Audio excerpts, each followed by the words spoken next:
I'm annoyed now.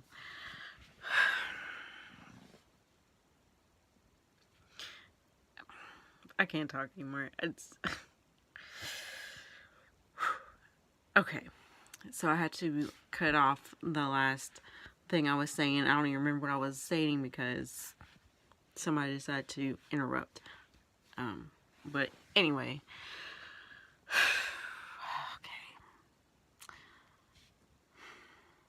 So I had read something about repeated numbers and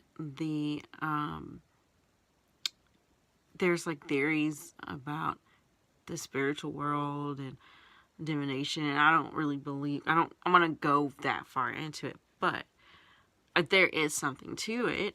And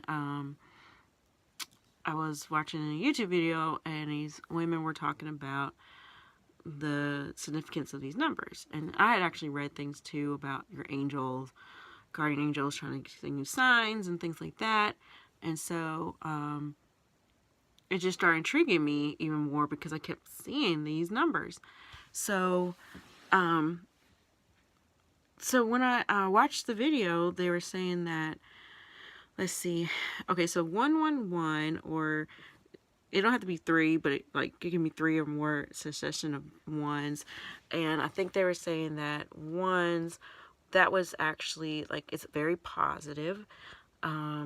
It's a situation where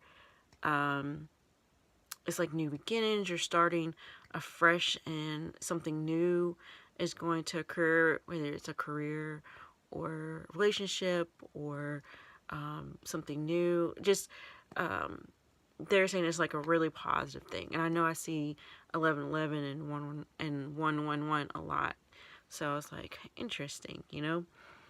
And then I see 222 a lot too, and they were saying that that was like also a positive thing, where I think that's the one where you know 111. I think it's the one where your angels or your guardian angel is trying to communicate with you.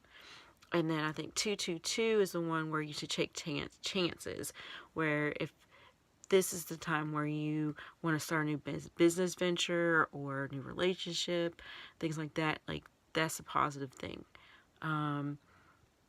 What was the other one I thought was really cool? I think it was 555.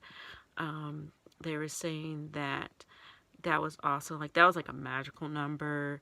And that too, I can't remember all of the nuances of it or anything, but it was like, it made me feel better because for the most part, it's one of those things where I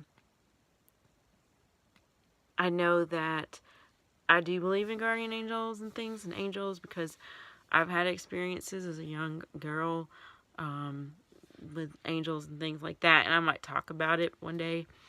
But the fact that, you know, there is, I feel like I do believe in spiritual world, and that there's a world that we can't see, and that they're always trying to communicate with us, and we just have to be open to it. And so if it's a situation where it's like signs and different kind of symbols and like with the numbers, I thought that was pretty neat. And so just trying to like delve more into it. I mean, obviously I'm a spiritual person, so I believe in God and I believe he speaks to us too. But sometimes it's like the other things that you see on the outside. I try to pay attention to those things too. Like, I love the stars. I love astronomy and things like that. Like, I've always been really, really into just, I don't know, like space and things like that. It's just always intrigued me. I don't necessarily want to go there because that scares me, but just the stars, like, it just, I was always like attracted to that kind of thing. It just I loved it. I loved learning about it. I remember taking a class in high school because I was obsessed with it.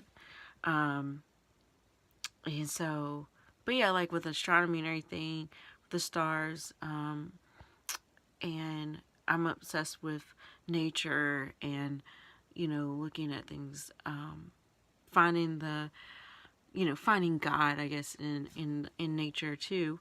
I definitely believe in transcendentalism to some degree. Um, and I love talking about that as well.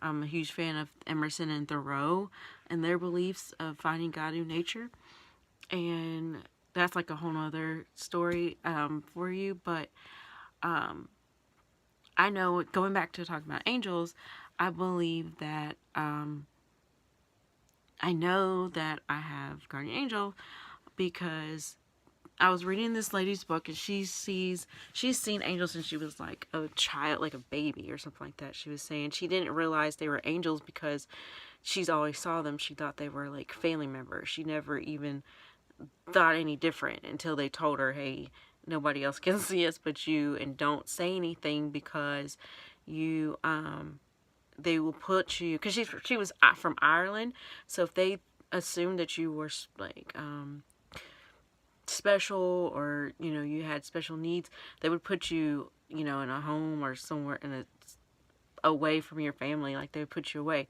And so they knew that, like, the angels would talk to her and they would say, keep us a secret, because that would happen. And her family already thought that she was different. And so they but they would tell her, she would see people's guardian angels behind them, or in some form and fashion.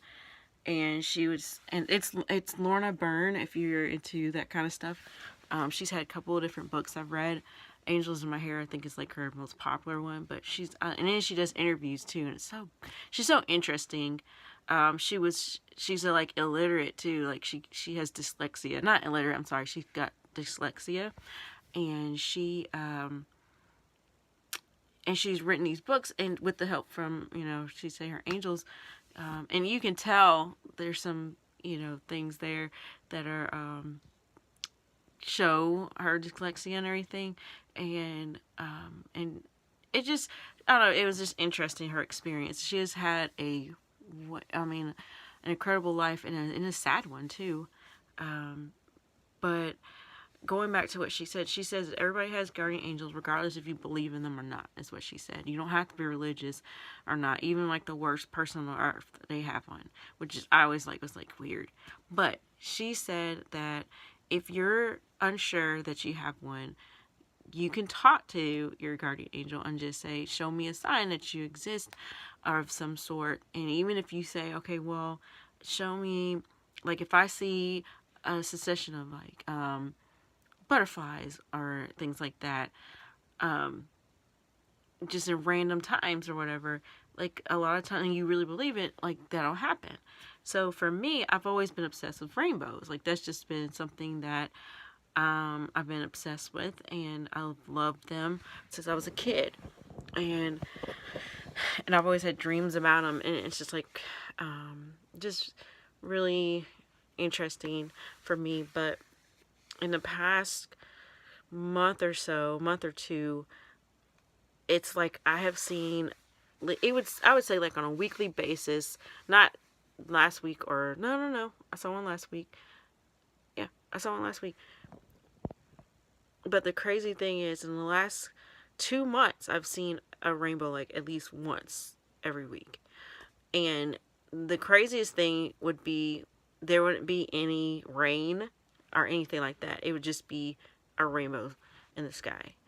And some people are like, oh, well, it's, I know, okay, I know that's the world, it's natural, it's part of nature, I get it.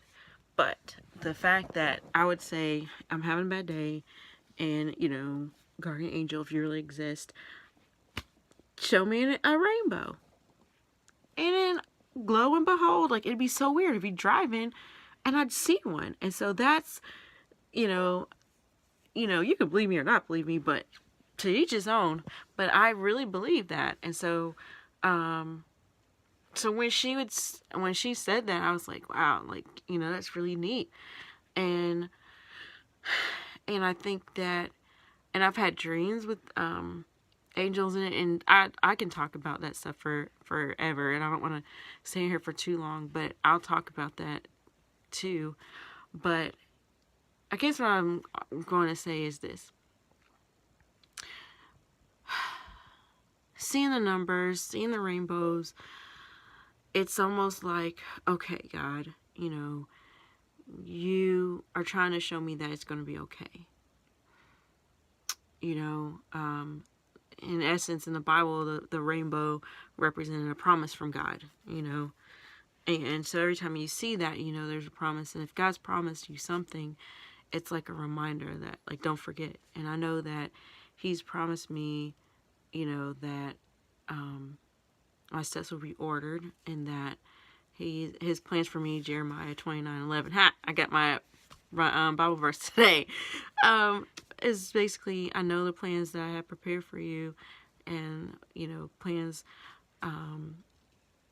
to bring you to prosper you and to have a hope in a future. And so that is a promise. And I saw that verse today. It popped up on my phone, and it's like I hold on to things. I have to hold on to things, because if I don't, I'm going to be depressed. I'm going to be sad.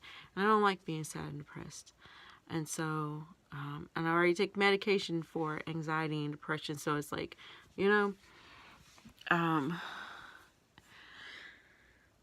when these life moments happen to you, it's like you gotta have something more to hold on to than just the reality that this is it. This is all I experience. I gotta have something more, and if it has to be something that's corny to some people, as a rainbow, it works for me.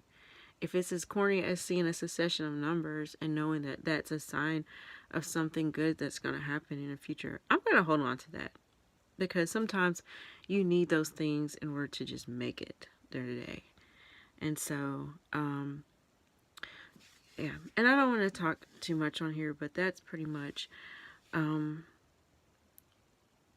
what I'm learning to deal with, and not to be sad, but to embrace my sadness, to know it's there and it's going to be there, but to know not to dwell in it, because it'll get better.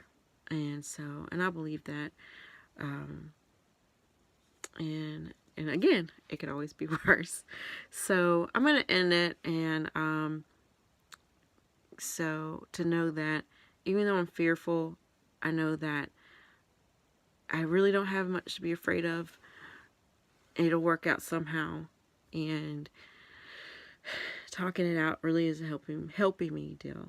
And so I enjoy these things. I don't care if anybody even watches them.